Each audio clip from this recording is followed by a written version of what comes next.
বাংলাদেশের কয়েকটি জেলায় ভয়াবহ বন্যা পরিস্থিতি সৃষ্টি হয়েছে, যা লাখ লাখ মানুষের জীবনকে বিপর্যস্ত করে তুলেছে।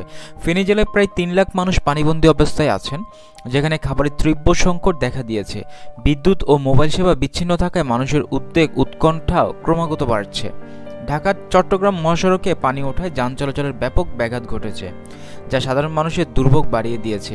নোয়াখালী জেলার ৭টি উপজেলায় বিস্তীর্ণ এলাকা বানের জলে তলিয়ে গেছে, যেখানে প্রায় ২০ লাখ মানুষ পানিবন্দী।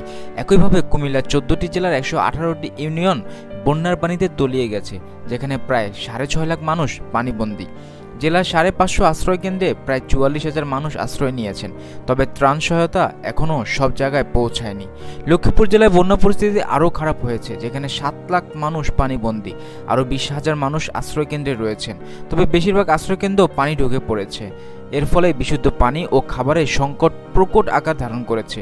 অন্যদিকে মৌলভীবাজার বন্যার পানি ধীরে ধীরে নামতে শুরু করেছে, তবে এখনও নিম্নাঞ্চল কিছু মানুষ পানিবন্দী।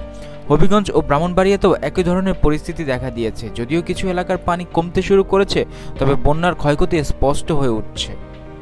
এই ভয়াবহ বন্যায় এখন পর্যন্ত ১৩ জনের প্রাণহানির খবর পাওয়া গেছে, যার মধ্যে কুমিল্লায় ৪ জন, কক্সবাজারে ৩ জন, ফেনীতে ১ জন, চট্টগ্রামে ২ জন, নোয়াখালীতে ১ জন, ব্রাহ্মণবাড়িয়াতে ১ জন এবং লক্ষ্মীপুরে ১ জন রয়েছেন।